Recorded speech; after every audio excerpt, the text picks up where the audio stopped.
29 दिसंबर 1966 का रात्रि क्लास। यह तो सब जानते हैं, पतित पावन एक है।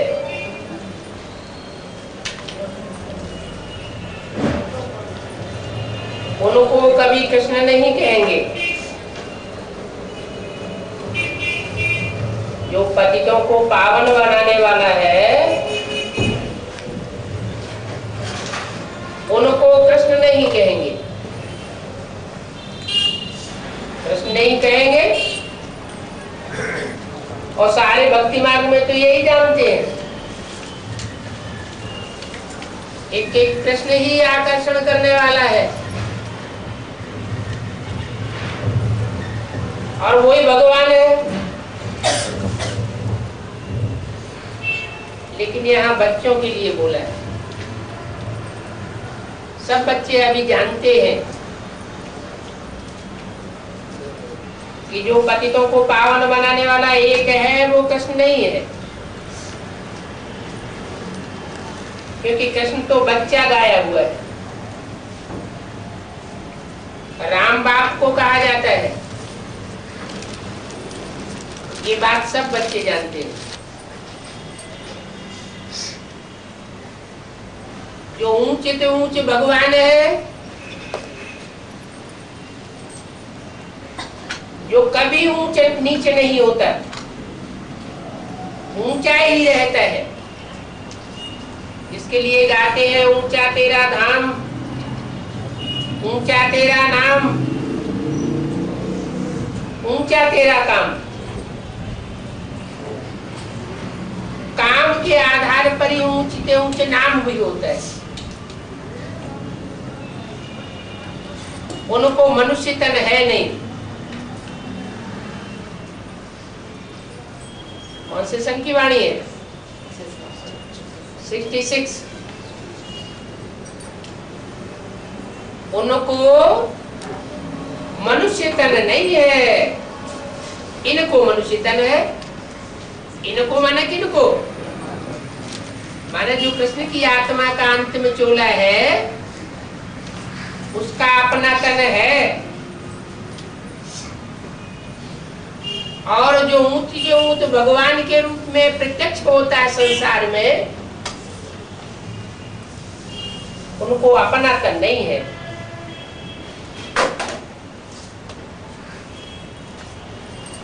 प्रवेश करता है। वह ब्रह्मा विष्णु शंकर से भी ऊंचे है। जो ऊंचे से ऊंचे भगवान कहा जाता है। क्यों ऊंचे है? जो त्रिदेव कहे जाते हैं, 33 करोड़ देवताओं में सबसे ऊंचे माने जाते हैं, उनसे भी वो ऊंचे से ऊंचे भगवान क्यों कहा जाता है?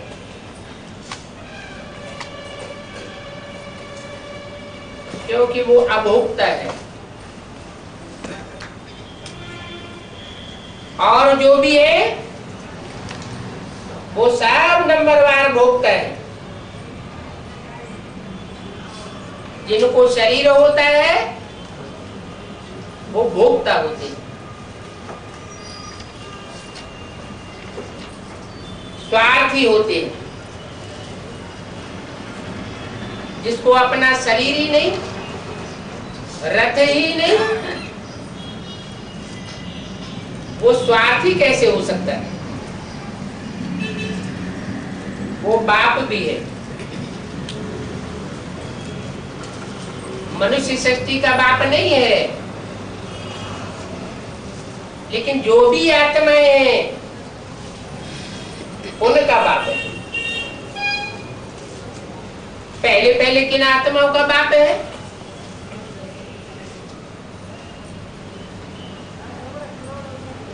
जो सृष्टि रूपी रंगमंच पर आदि से ही आकर के आत्मिक स्टेज में पार्ट बजाती है। जो पूरे 84 जन्म लेने वाली देव आत्माएं गाई जाती हैं,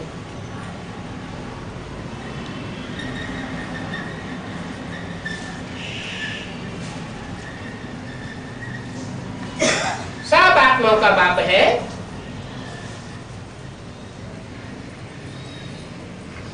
और पतितों को पावन बनाने वाला गाया जाता है।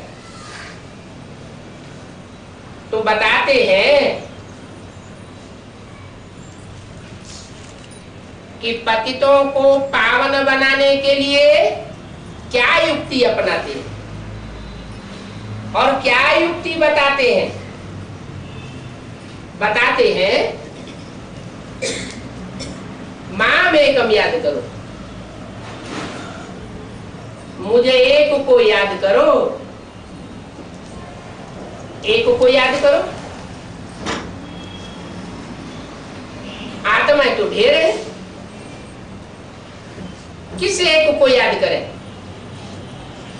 कहते हैं भोक्ता को याद करो, जो सदा शिव है, सदा कल्याणकारी है, कभी अकल्याणकारी नहीं बनता, कभी देह के बंधन में नहीं आता,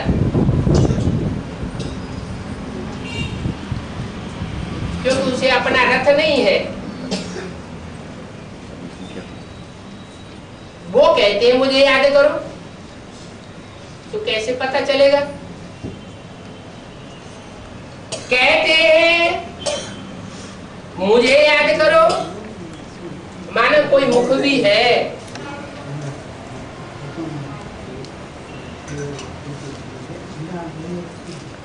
जिस मुख से कहते हैं मुझे याद करो,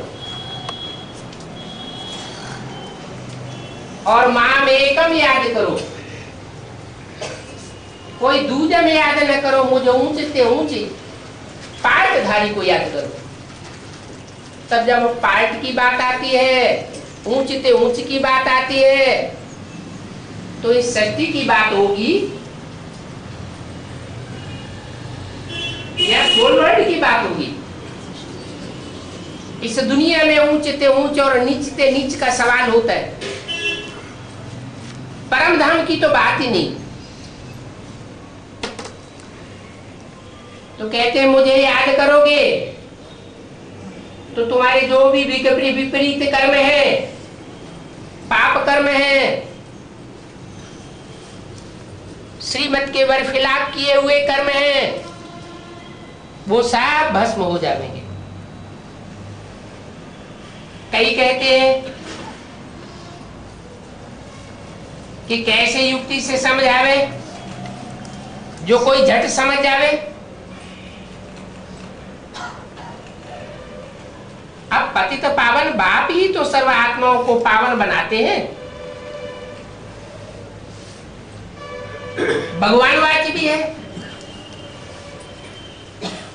मुझे याद करोगे तो तुम पावन बनते जाओगे।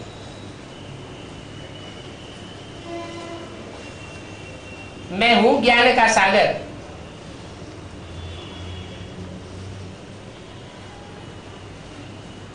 मुझे याद करो।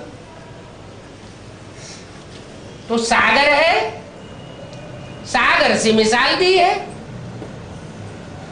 तो सागर ऊपर होता है या नीचे होता है? सागर परमधाम में होता है। अगर परमधाम में कहें भी कि वो सुप्रीम सोल रहता है, तो वहां प्रत्यक्ष नहीं हो सकता सागर के रूप में। वो जब तक इस सृष्टि पर नहीं आवेगा तब तक वो ज्ञान सागर के रूप में प्रत्यक्ष नहीं हो सकता, क्योंकि सागर का मिसाल तब ही दिया जा सकता है इसमें अगाध जल राशि समाई हुई हो। वो जल तो स्थूल जल है, उदाहरण दिया जाता है स्थूल जल से। जैसे स्थूल कपड़ों को साफ करने के लिए जल चाहिए, वैसे ही आत्मा के मन को साफ करने के लिए ज्ञान जल चाहिए। तो मैं अगाध ज्ञान जल वाला हूं, मैं ही पतितों को पावन बनाने वाला हूं। जैसे सागर में नदियां जाकर के समा जाती हैं, बादलों का सारा पानी सागर में समा जाता है, छोटे मोटे गड्ढे गलीचियां छोटे बड़े तालाबों की तो बात ही नहीं, उनका जल भी पहले नदियों में जाता है, नदियों से सागर में जाता है। तो ऐसे ही जो भी मनुष्य आत्माएं हैं, जो भी देवात्माएं हैं, और उनमें जो भी ज्ञान भरा हुआ है, वो ज्ञान सीमित है, और वो सीमित ज्ञान मेरे में समा जाता है। भक्ति मार्ग में कह दिया है, आत्मा एक बुलबुला है। जैसे सागर में बुलबुले होते हैं, वो सागर में समाये जाते हैं। कोई छोटा बुलबुला है, कोई बड़ा बुलबुला है। अब जो भी बुलबुले हैं, उनमें तो खारी जल ही होगा ना।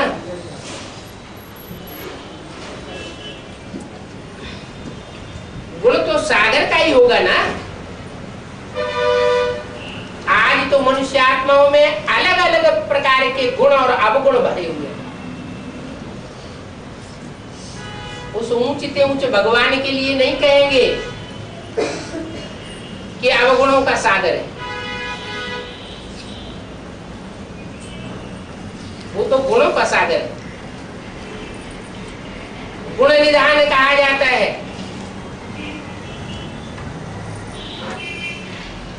कारण क्या हुआ कि जो भी मनुष्य आत्माएं हैं, वो सतो प्रधान से नीचे उतरते हुए सतो सामान्य, रजो और तमो बनती है। और भगवान कभी तमो नहीं बनता, चार अवस्थाओं से पसार नहीं होता।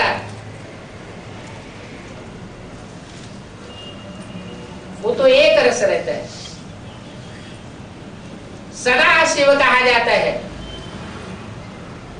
जो सदा शिव है, उसमें ही सब समाये जाते हैं। सन्यासी अपनी अपनी बातें अपने अपने संकल्पों में बुदबुदाते रहते हैं। आखिरी जब भगवान ऊंचे ऊंचे प्रत्यक्ष होता है संसार में, तो उनकी सारी बुदबुदाहट संकल्पों की उस एक में समाई जाती है। वो साधुगण भी उसको मस्तक झुकाए जाते हैं। इसलिए कहते हैं कि मैं साधुओं का भी उद्धार करने आता हूं। तो अभी ज्ञान सागर को याद करो। ज्ञान सागर कोई पुस्तकीय ज्ञान में उसका ज्ञान नहीं समाया हुआ है, पुस्तकों के आधार पर ज्ञान नहीं देता है।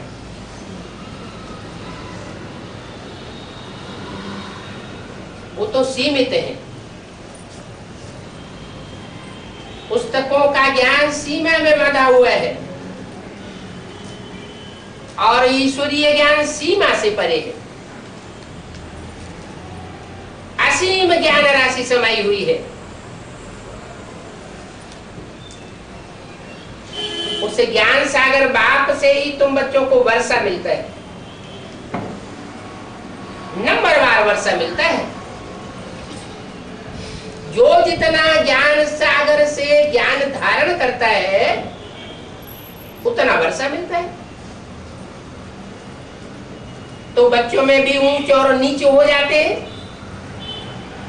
ऊंच और नीच बनने का कारण क्या हुआ? आधार क्या हुआ? जिसमें जितना जास्ती ज्ञान, वो उतना ऊंच ठहरा। कम ज्ञान अपने में समाये सकता है, कम ऊंचा होता है। भगवान तो निराकार है, ज्योति बिंदु है। वो ज्योति बिंदु ऐसी चीज नहीं है स्थूल जो पकड़ने में आ सके। मन बुद्धि रूपी आत्मा से ही पकड़ी जा सकती है, और वो भी वो पकड़ नंबरवार होगी। हर मनुष्य आत्मा एक जैसी उसकी पकड़ नहीं कर सकती।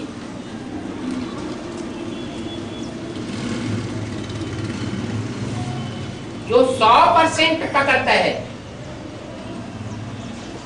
उसके लिए बोला है जानत तुम्हें तुम्हें हुई जाए।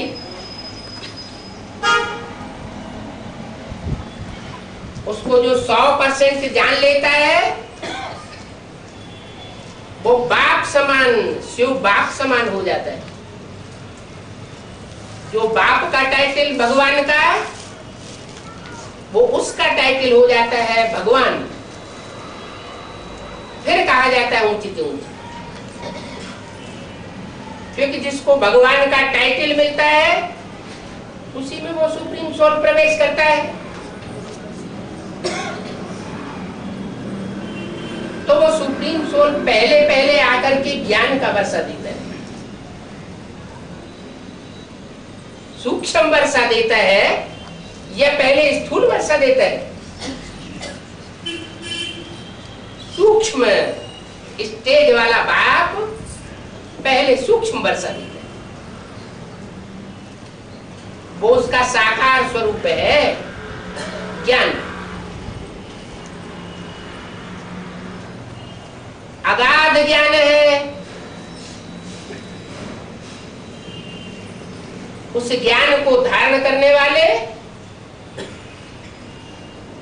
जो विशेष गाए हुए हैं वो 7 सागर गाए हुए हैं।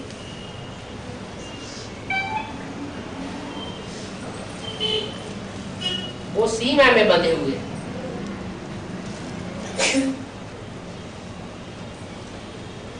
सात सागर सीमा में है और एक असीम है।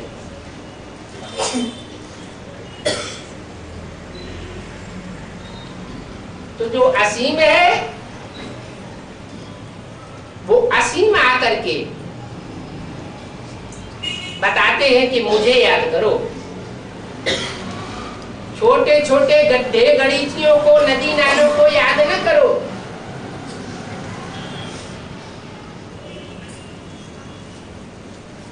ऊंचे से ऊंचा लक्ष्य रखो। ऊंच से ऊंच को याद करेंगे तो ऊंच से ऊंच वर्षा मिलेगा। तुम पावन बनते जाओगे। ऊंच से ऊंच वर्षा है शांति धाम सुख धाम का।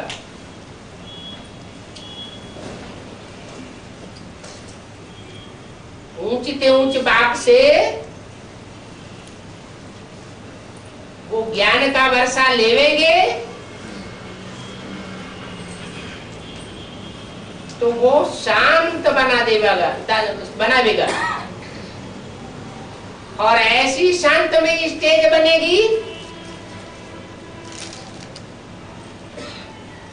जो सबसे ऊंची स्टेज गाई गई। शांति धाम से ऊंचा और कुछ होता ही नहीं।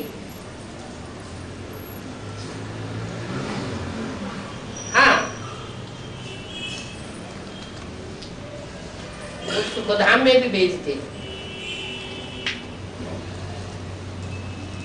सुखधाम की सीमा है 2500 साल की। शांति धाम समय की सीमा में बंधा हुआ नहीं है। शांति धाम 5000 वर्ष के लिए है और सुखधाम 2500 साल के लिए। सुखधाम भी ऐसा जिसमें दुख प्रवेश न कर सके, ऐसा 2500 साल सुखधाम। वो आकर के मैं देता हूं। और धर्म पिताएं जो देते हैं वो सब दुख का वर्षा देते हैं। सुख का वर्षा देने वाला मैं गाया हुआ हूं, सुखदाता बाप, शांति दाता बाप। और जो भी धर्म पिताएं हैं वो खुद भी नीचे गिरते हैं, अशांति की ओर जाते हैं, दुख की ओर की दुनिया में जाते हैं और अपने फॉलोअर्स को भी नीचे ले जाते हैं। मैं आता हूं ऊंचते ऊंचे शांति धाम का वासी, नीचते नीच दुनिया में आता हूं। उन धर्म पिताओं के लिए नहीं कहेंगे ऊंचते ऊंचे और नीचते नीच दुनिया में आते हैं, क्योंकि इब्राहिम तो आवेंगे रजो प्रधान दुनिया की जब शुरुआत होती है तब।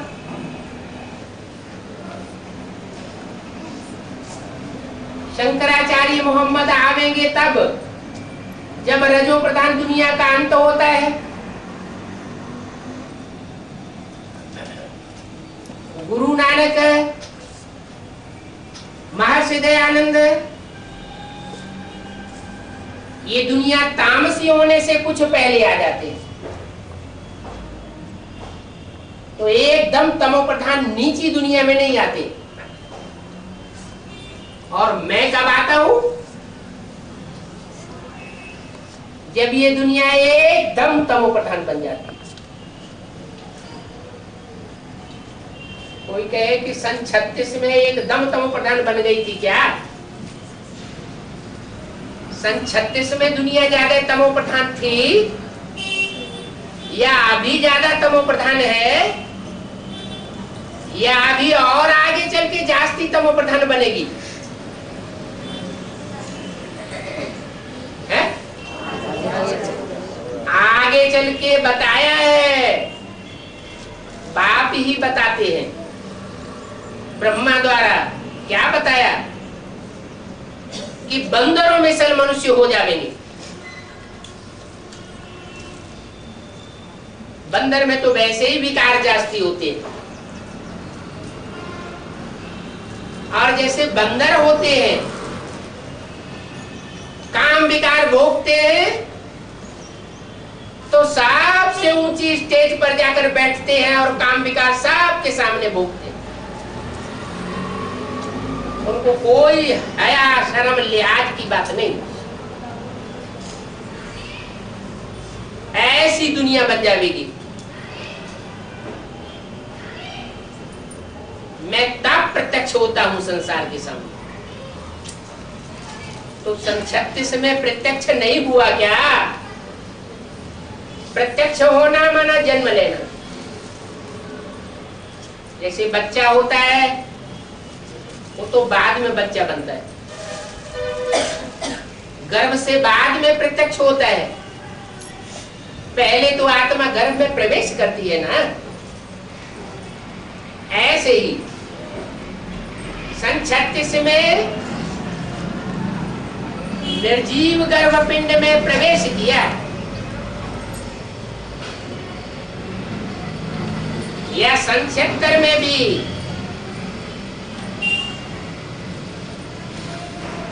प्रवेश करता है।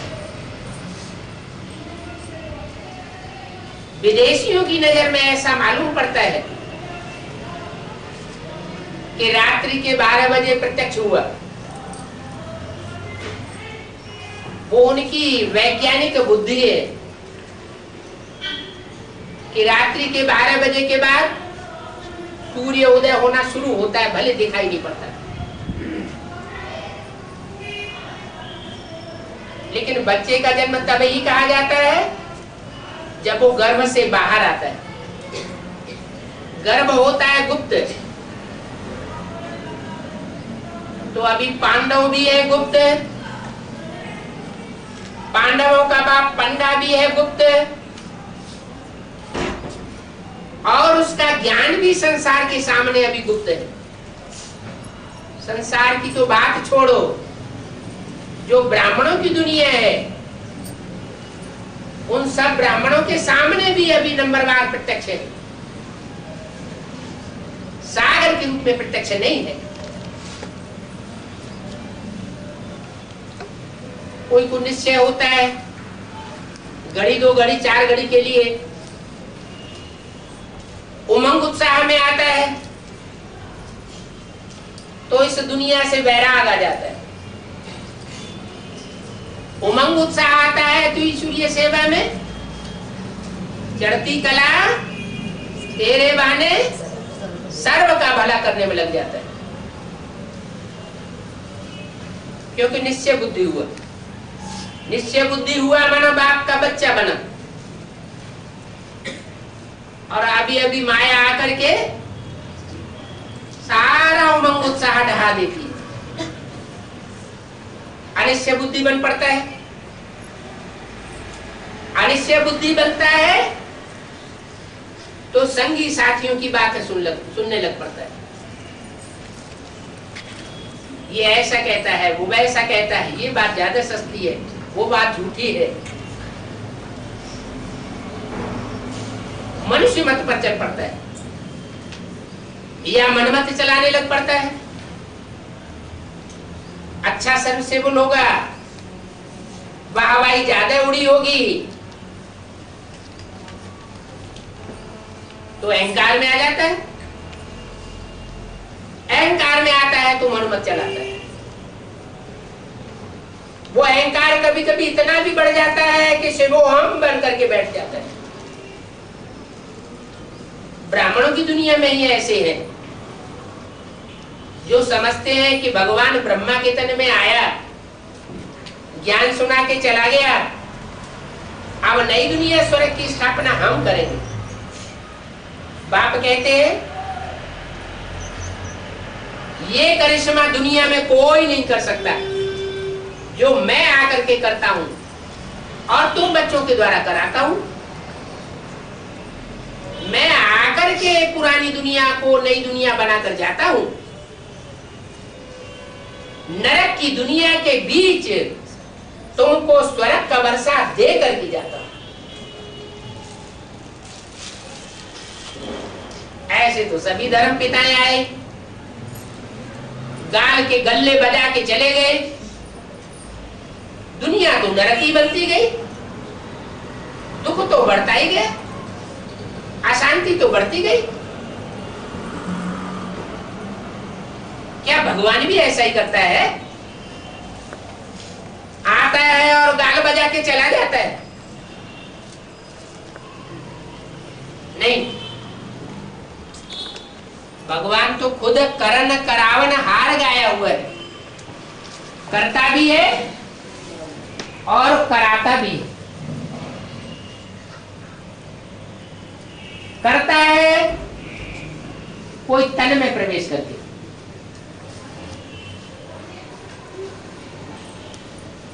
और कराता भी है कोई तन में प्रवेश करके।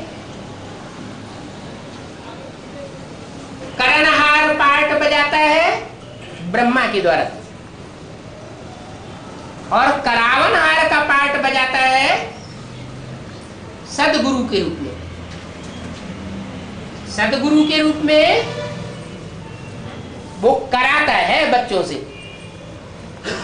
इस बात में बंधा हुआ नहीं है कि खुद करे या न करे, कंपल्सन है, करा के जावेगा। ब्रह्मा के द्वारा कर्म करके दिखाता है, ये नहीं देखता कि बच्चे कर रहे हैं या नहीं कर रहे हैं, खुद करके दिखाता है। तो 2 रूप है, करणहार का रूप और करावनहार का रूप। करावनहार का रूप सख्त रूप है,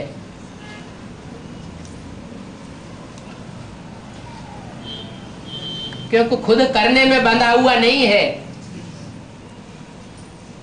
बच्चों से करा के छोड़ेगा। ब्रह्मा के पार्ट के मुकाबले एकदम जस्ट अपोजिट।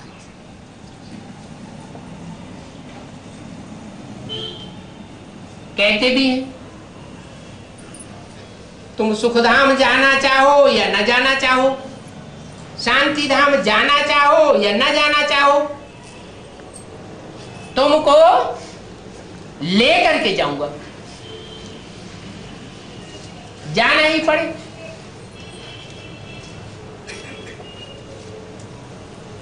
कोई है जो गांठ बांध करके बैठे हुए कि देखें बाप कैसे हमको मनुष्य से देवता बनाते हैं, राक्षस से देवता बनाते हैं, हम भी तो देखें।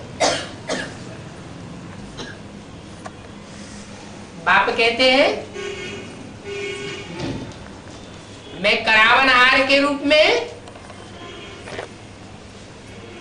सबका बाप बन करके आता हूं, राक्षसों का भी बाप बन करके आता हूं, तब करावनहार गाया हुआ हूं, करा के छोड़ूंगा। इसलिए बोलते हैं बच्चे तुम्हारा बाप आया हुआ है। किसका बाप आया हुआ? सिर्फ देवताओं का बाप आया हुआ है? नहीं, जो अपने को बहुत 30 मार खा समझते हैं, अहंकार में आकर के रहते हैं, भगवान भगवान कुछ नहीं, उनके सामने नास्तिकों का भी नास्तिक बनकर के प्रत्यक्ष होता है। इसलिए मुरली में बोला हुआ भी है भारत इस समय पूरा नास्तिक है। अच्छा, और आते किस में हो? मुरली में बोला है भारत इस समय क्या है? पूरा नास्तिक है। पूरा नास्तिक है तो आते किस में? भारत में आते हैं। तो पूरे नास्तिक में आवेंगे, पूरे नास्तिक में आवेंगे तो बनावेंगे क्या है? क्या बनावेंगे? अरे नास्तिक बनावेंगे, आस्तिक बनावेंगे। अरे डॉक्टर के रूप में आवेगा तो डॉक्टर बनावेगा, देवता के रूप में आवेगा तो देवता बनावेगा, वकील वकील बनावेगा, इंजीनियर इंजीनियर बनावेगा। तो भगवान आके नास्तिक बनावेगा तो स्वर्ग की दुनिया स्थापन हो जाएगी क्या है? नहीं। यादवों का हेड कौन गाया हुआ है? और यादवों की कोटि में कौन कौन से धर्म की आत्माएं आती हैं? है? इस्लामी, बौद्धी, क्रिश्चियंस के भी खास करके दो,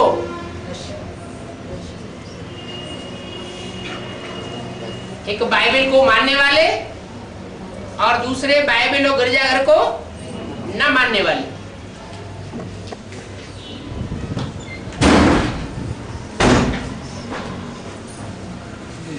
तो बात सही है या गलत है?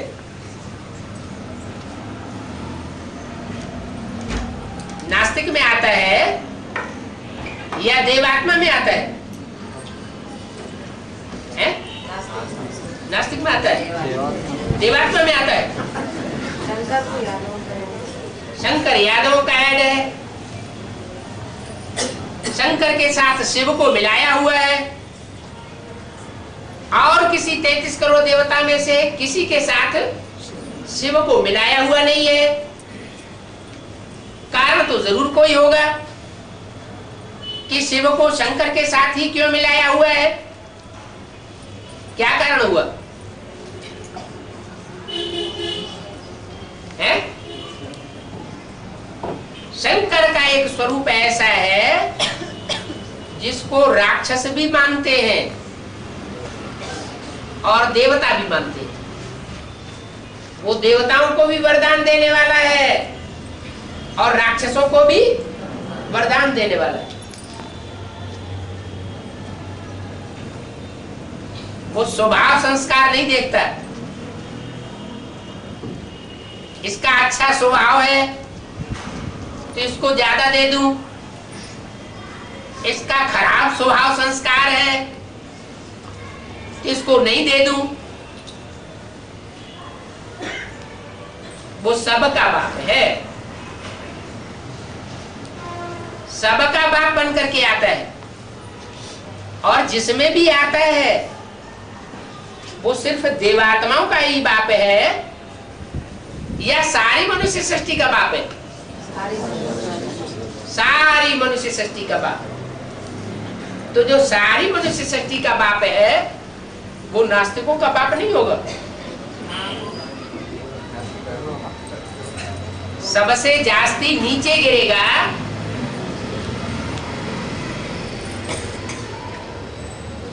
तो आखिरी धर्म कौन सा है? नास्तिक। इससे जास्ती नीचा बुद्धि वाला और तो कोई होता नहीं। कितनी नीची बुद्धि कि जिस डाल पर बैठता है उसी डाल को काटता है। जिस दुनिया में बैठे हैं उसी दुनिया को भस्म करने के लिए एटॉमिक एनर्जी तैयार कर लेते हैं।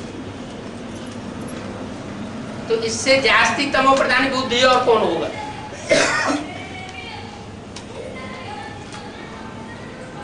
तो बाप विदेशी बन करके आते हैं, नीचते नीच में आते हैं और नीचते नीच में भी आकर के उसको ऊंचते ऊंच बनाते हैं। माना नास्तिकों में भी कोई कोई आत्माएं हैं जो श्रेष्ठ पार्ट बजाने वाली है। क्या नहीं तो गाया नहीं जाता। राम राजा राम प्रजा राम साहूकार। माना राम की आत्मा हमेशा राजा ही नहीं बनती, क्या बनती है? प्रजा भी बनती है।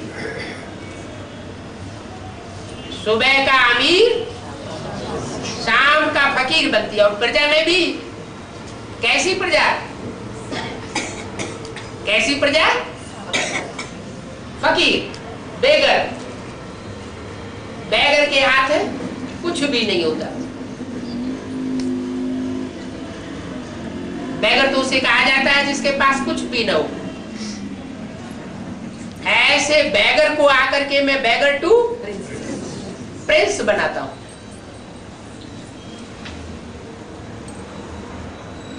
ये कार्य करने के लिए मैं 5 ईयर प्लान देता हूं। क्या उस बेगर को क्या देता हूं? 5 ईयर प्लान देता हूं कि तुम नास्तिक से आस्तिक कैसे बन जाओ। बड़ा तो बड़ा नास्तिक और बड़े से बड़ा आस्तिक। वो एटॉमिक एनर्जी बनाने वाले जब एटॉमिक एनर्जी बनाते हैं तो ये थोड़े ही उनकी बुद्धि में होता है कि हम इस एटम बम से सारी दुनिया को भस्म कर देंगे। होता है क्या? नहीं होता है। हद की बुद्धि होती है, हद के रचयिता होते हैं। और मैं जिस स्वरूप में आता हूं उसकी बुद्धि में क्या रहता है? क्या रहता है कि ऐसी स्टेज आत्मा की पकड़नी है जो गीता में भी लिखी हुई है मनुष्य गुरुओं के द्वारा। क्या? जो आत्मनिष्ठ होता है वो सारे संसार को मौत के घाट पहुंचा दे तो भी उसके ऊपर रिंचक मात्र भी पाप नहीं लगता। तो ऐसी आत्मा की स्टेज बनानी है। कब बनेगी?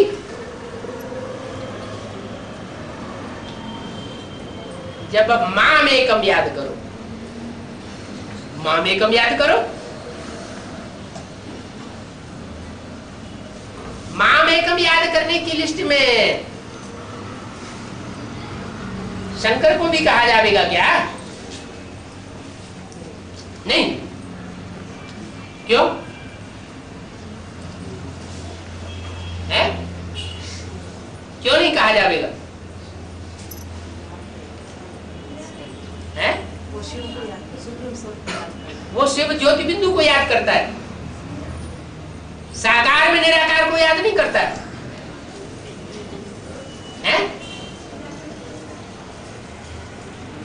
अगर साकार में निराकार को याद नहीं करता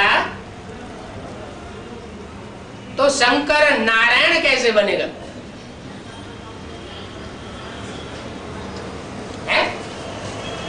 विश्व का बादशाह कैसे गाया जाएगा? अरे विश्वनाथ टाइटल कैसे पड़ेगा? विश्व की बादशाही आकर के देता हूं तो किसको देता हूं? ब्रह्मा को देता हूं। है? किसको देता हूं? राम की आत्मा। राम वाली आत्मा जो सारी मनुष्य सृष्टि का बाप है उसको ही आकर के देता हूं ना। तो जिसको आकर के देता हूं वो याद किसको करता है?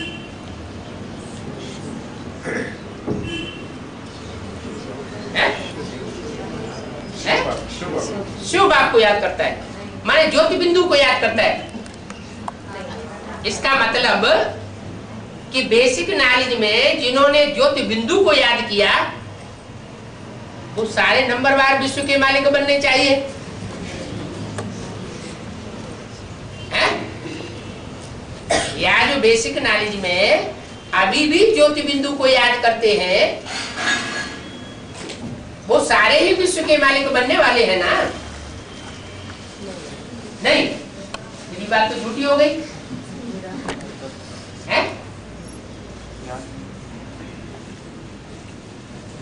अरे जो विश्व का मालिक बनने वाला है वो ऊंच से ऊंच प्राप्ति करता है या नीच प्राप्ति करता है?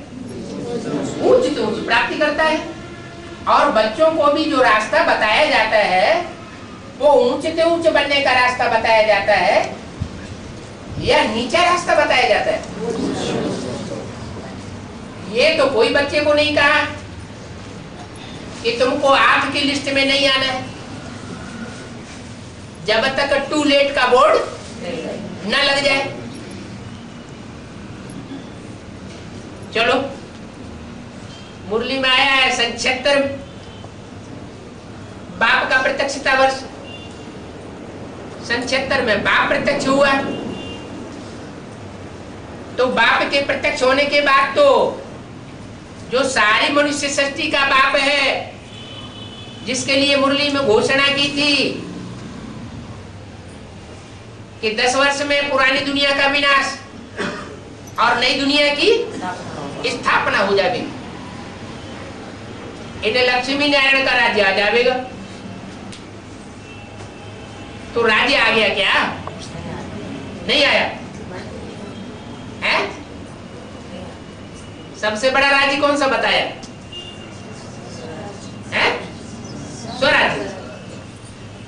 स्वराज्य से ही तो दुनिया का राज्य मिलेगा। पहले सूक्ष्म से शुरुआत होगी या पहले स्थूल में हो जाएगी? अगर सूक्ष्म के ऊपर विजय पाली तो स्थूल हो ही जाएगा। तो 76 के लिए घोषणा कर दी। तो जिसके लिए घोषणा कर दी उसकी अपनी स्टेज क्या थी? वो निराकार को याद करने वाला था या साकार को याद करने वाला था? निराकार को याद करने वाला था।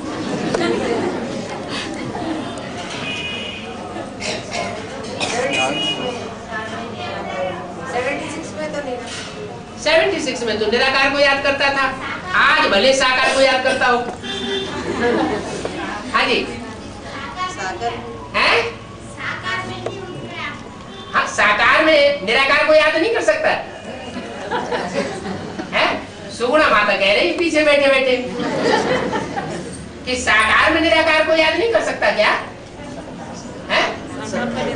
और साकार में याद करना उसके लिए कठिन होगा या सहज होगा? क्योंकि पराये शरीर में याद करना तो थोड़ा मुश्किल होता है। और सबसे ज्यादा प्यार किससे होता है? आत्मा को, अपने शरीर से। तो अपने रथ से जब जास्ती प्यार होता है तो अपने रथ में याद करना सहज होता है या कठिन होता है? सहज होता है। तो जब जो सहज काम है और सहज राजयोग है वो करना चाहिए या कठिन करना चाहिए? सहज कर लेना चाहिए। तो ये बात बुद्धि में क्यों नहीं आई है? क्यों नहीं आई? क्या कारण हुआ है? इसलिए नहीं आई कि हर आत्मा में अपने अपने प्रकार के संस्कार हैं। क्या? प्रत्येक आत्मा में संस्कार अपने तरीके के भरे हुए हैं, जन्म जन्मांतर के।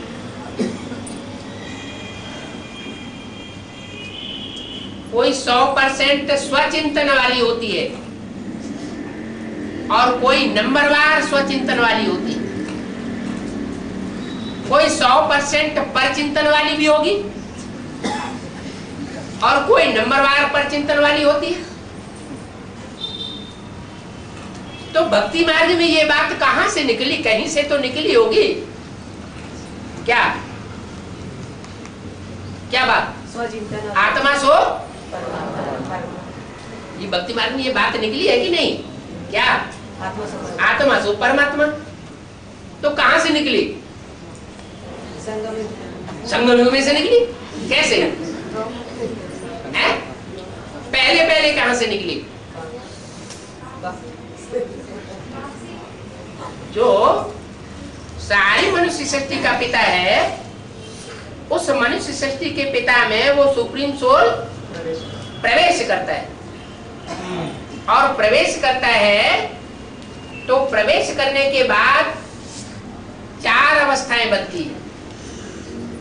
कौन कौन सी 4 अवस्थाएं? सतो प्रधान, सतो सामान्य, रजो और तमो। जब सतो प्रधान स्टेज होती है तो सच्चाई के स्टेज में टिकी हुई आत्मा होगी प्रजापिता की, या झूठ को पकड़ लेगी। इसीलिए मुरली में बोला है, क्या बोला है? कि ज्ञान भी 4 अवस्थाओं से पसार होता है। सतो प्रधान, सतो सामान्य, रजो और तमो। अच्छा, माने सन 76 में जो एडवांस नॉलेज निकली थी वो सात्विक थी, और अभी तामसी है। मैंने अभी टीवी में देखना शुरू कर दिया है तो तामसी है। और पहले टैप रिकॉर्डर भी अच्छा खासा नहीं था, टूटा फूटा टैप रिकॉर्डर, वो भी किसी ने भर लिया तो भर लिया, नहीं भर लिया तो नहीं भर लिया। अच्छा, शुरुआत की जो वाणियां हैं क्लैरिफिकेशन की, वो ज्यादा पावरफुल है या अभी की वाणियां ज्यादा पावरफुल है? पहले वाली जो वाणियां हैं जो टैप रिकॉर्डर में हम सुनते हैं वो बहुत पावरफुल है। क्या? इतनी पावरफुल है कि प्रजापिता की सोल भी उस वाणी को अगर सुनती होगी तो उसको भी उमंग उत्साह बढ़ जाता होगा। क्यों बढ़ जाता है? नहीं, इसलिए बढ़ जाता है कि जिस मुख के द्वारा वाणी बोली गई है वो मुख उस आत्मा का है जो सुप्रीम सोल कहा जाता है। जिस समय वाणी बोली गई उस मुख से, तो वो मुख किसका हुआ? जिसने यूज किया उसका हुआ ना। तो यूज किसने किया? सुप्रीम सोल ने यूज किया। तो उस समय ये कहा जाएगा ये उसका मुख है। तो उस समय जो बोली हुई वाणी है वो प्रजापिता की वाणी तो नहीं है ना। तो जब प्रजापिता की वाणी नहीं है और जिसमें प्रवेश करता है वो तामसी होता है, तो तामसी आत्मा जब दोबारा उस वाणी को सुनेगी तो उमंग उत्साह में आएगी या नहीं आएगी? आएगी। तो सुप्रीम सोल बाप जिस तन में प्रवेश करते हैं वो नीचे से नीचे नास्तिक का पार्ट बजाता है। इसलिए बोला कि भारत इस समय पूरा नास्तिक है। क्या नास्तिक किसको कहा जाता है? जो बाप को नहीं जानता है। हाँ? हाँ?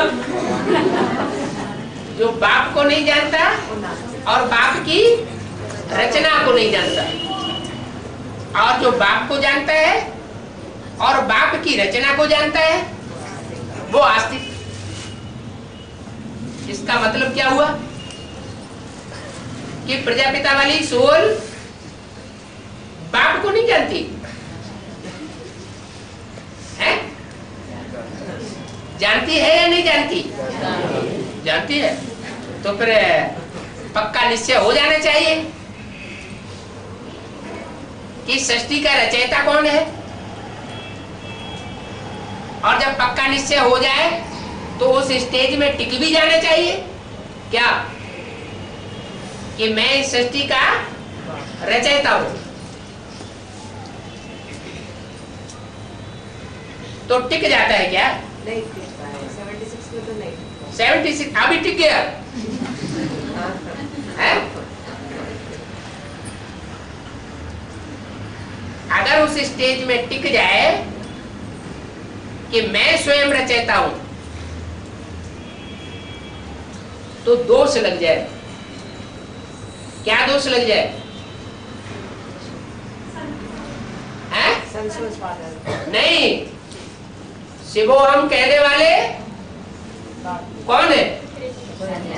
हिरण्यकश्यप।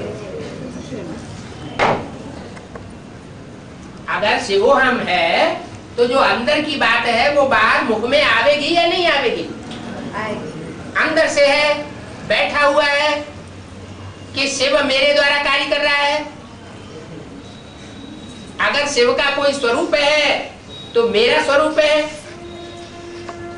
तो शिव तो बड़े से बड़ा आरसी है ना, बड़े से बड़ा शीशा है।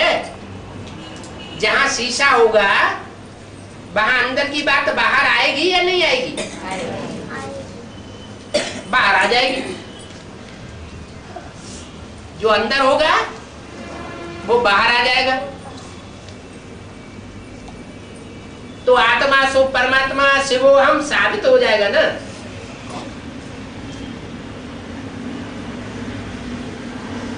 तो अगर ये साबित नहीं हुआ कभी भी तो दुनिया में भक्ति मार्ग में ये शिवो हम का नारा लगाते रहे हैं शंकराचार्य और उनके फॉलोअर, और आत्मा सो परमात्मा बोलते रहे हैं।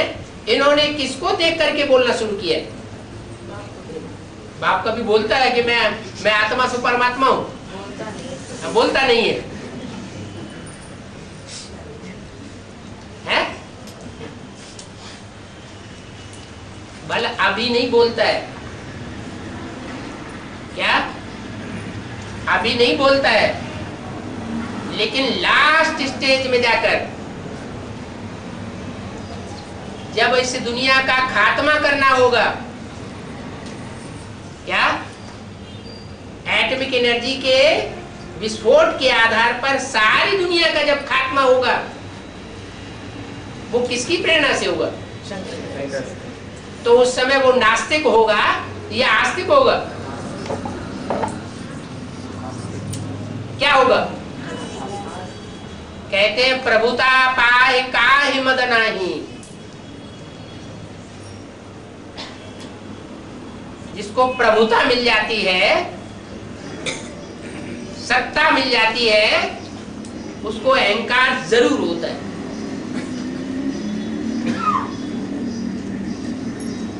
तो लास्ट में उस आत्मा की ये स्टेज बनेगी,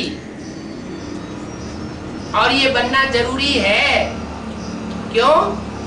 क्योंकि जब तक ये असुरों की दुनिया खलास नहीं होगी, तब तक देवताओं की दुनिया प्रत्यक्ष नहीं हो सकती। देवताओं की दुनिया की स्थापना पूरी नहीं हो सकती। इसलिए बोला है राम ही रावण बनता है, कृष्ण ही कंस बनता है।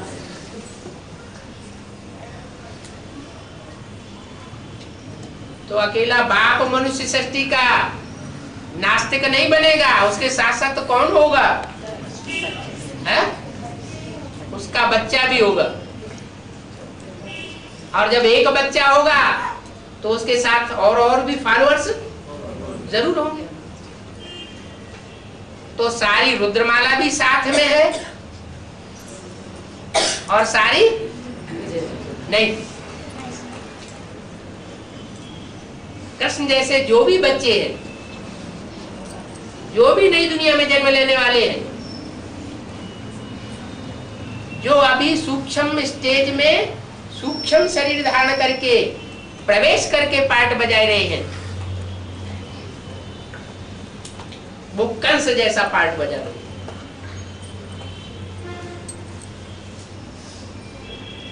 इसलिए बोला कि राम ही रावण बनता है और कृष्ण ही कंस बनता है। कब बनता है? अभी बनता है या लास्ट में बनता है? लास्ट। क्योंकि जो ऊंच ऊंच पार्टधारी है वो नीच से नीच भी बनता है। जो ज्यादा ऊंचा नहीं जाएगा वो ज्यादा नीचे भी नहीं जाएगा। ज्यादा लंबा क्यों देखा जाए? सीढ़ी के चित्र में कृष्ण भी दिखाया हुआ है। अंत में कृष्ण का अंतिम चोला और राम वाली आत्मा भी दिखाई हुई है। किस रूप में है? हाँ, राम की आत्मा बैगर के रूप में पड़ी हुई है और कृष्ण खड़ा हुआ है। कृष्ण की आत्मा कोई चोले में, अपने अंतिम चोले में खड़ी हुई है। एक बिल्कुल पड़ी हुई है और एक खड़ी हुई है। तो जो अंतिम जन्म में भी खड़ी हुई है, उसका क्रिश्चियन और क्राइस्ट के साथ मेल मिलाया जाता है। क्या मेल मिलाया जाता है? कृष्ण और क्राइस्ट की एक ही राशि। क्राइस्ट को अगर क्रॉस पर चढ़ाया गया, क्रॉस माना कांटे पर, कीले ठोकी गई, तो भक्ति मार्ग में दिखाया है कृष्ण के पांव में भी किसी बहेलिये ने तीर मारा। क्राइस्ट के लिए स्थूल बात दिखाई गई और कृष्ण की आत्मा सूक्ष्म बात है। कोई बात का तीर ऐसा मारा जाता है जो उनके दिल को घायल कर देता है और हार्ट फेल हो जाता है। जैसे क्रिश्चियंस पाम पेंट शो वाले होते हैं, वैसे ही कृष्ण को फॉलो करने वाले संगम युग में पाम पेंट शो वाले होते हैं। जैसे क्रिश्चियंस महाक्रोधी होते हैं, वैसे कृष्ण के फॉलोअर्स भी अंत में महाक्रोध में आ जाएंगे और जो न करने योग्य है वही कर बैठेंगे।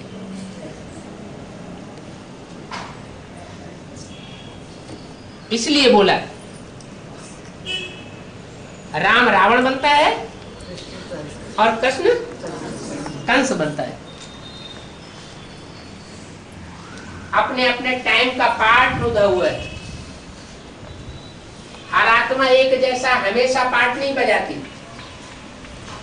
हर आत्मा सदा सतो प्रधान का पार्ट नहीं बजाती। हर आत्मा सदैव तामसी होने का पार्ट नहीं बजाती। इस ड्रामा में नूद हुआ पड़ा है। कब नूद होता है? अभी संगम युग में नूद हो रही है। हम अनुभव करते हैं, कभी न चाहते हुए भी हमारी अवस्था बहुत अच्छी बन जाती है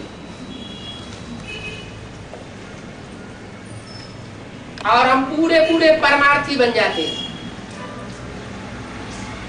जैसे खुद को ही अनुभव होता है कि स्वार्थ का हमारे में नाम निशान नहीं।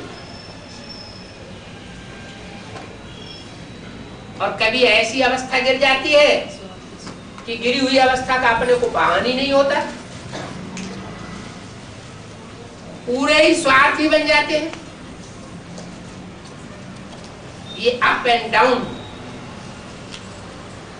हर ब्राह्मण के जीवन में चल रहा है। एक रस स्टेज अभी भी किसी की नहीं बनी है।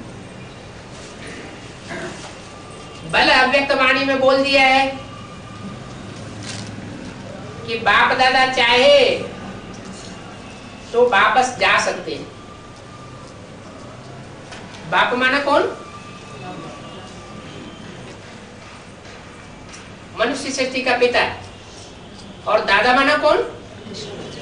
जो मनुष्य सृष्टि का पहला पत्ता है, दादा। तो बाप दादा की ऐसी स्टेज है कि चाहे तो वापस जा सकते हैं, लेकिन जाते क्यों नहीं? इसलिए नहीं जाते कि वो निवृत्ति मार्ग के नहीं है। अगर निवृत्ति मार्ग के होते इब्राहिम, बुद्ध, क्राइस्ट, गुरु नानक की तरह, तो चले जाते। उनके जन्म जन्मांतर का पाठ कैसा रुका हुआ है? प्रवृत्ति मार्ग का पाठ। बाप ने आकर के उनको प्रवृत्ति मार्ग को श्रेष्ठ लक्ष्य दिया हुआ है। उस श्रेष्ठ लक्ष्य को अपनाने वाले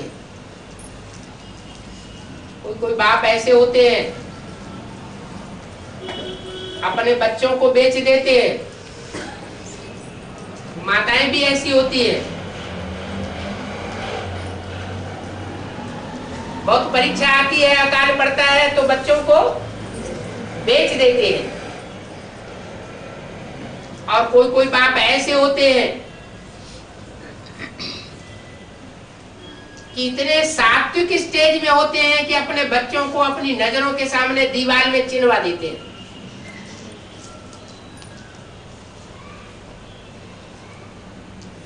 एक ने स्वार्थ के लिए किया और एक ने परमार्थ के लिए किया। किसको सतो प्रधान कहेंगे और किसको तमो प्रधान कहेंगे?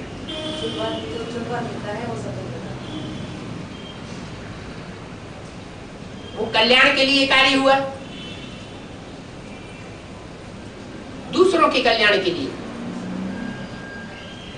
और एक कार्य ऐसा हुआ कि जो सुनेगा हाय हाय करेगा। तो अंतर पड़ जाता है। ये वैरायटी झाड़ है। वैरायटी झाड़ में वैरायटी स्वभाव संस्कार की आत्माएं, हर तरह के उदाहरण वाली आत्माएं यहां मिलेंगी। अभी तो हिस्ट्री पूरी प्रत्यक्ष नहीं हुई। हिस्ट्री की जो बातें हमारे सामने आ रही है उनमें से बहुत सी बातें झूठी हमारे सामने आई है, क्योंकि हिस्ट्री लिखने वाले भी स्वार्थी थे।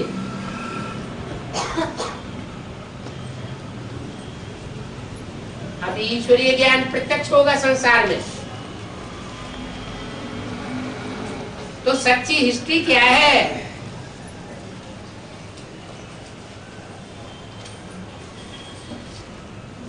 उसकी भी खोज होगी और वो सच्ची हिस्ट्री हमारे सामने आवेगी, तब बहुत नई नई राज खुलेगी। सिर्फ हिस्ट्री की ही बात नहीं है,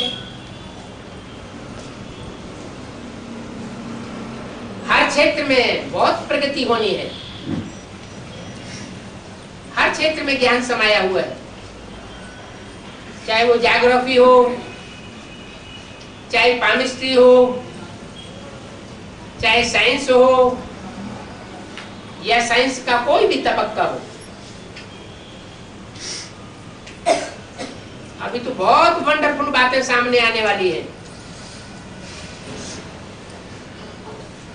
लोग समझते हैं कि साइंसदान जो खोज करके नई बातें निकाल रहे हैं वही सच्ची है, उनका प्रूफ और प्रमाण है,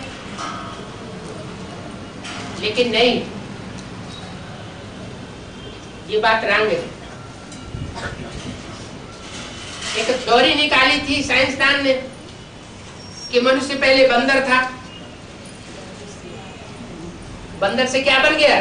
धीरे धीरे बंदर लायक नहीं बन गया, मनुष्य बन गया, उसकी पूंछ खत्म हो गई। बाद में दूसरे साइंसदान ने उस थ्योरी को झूठा साबित कर दिया।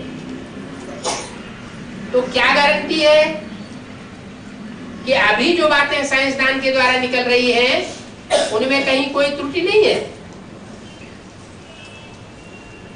कोई भूल हो सकती है या नहीं हो सकती है? हो सकती है, क्योंकि ईश्वरीय ज्ञान अपने में परिपूर्ण है, ईश्वर ही अपने में परिपूर्ण है, मनुष्य आत्मा पूर्ण है। मनुष्य का ही उसको जाता है जो भूलों का पुतला हो। मनुष्य से भूलें होती हैं, भगवान से भूल होने की कोई संभावना नहीं होती।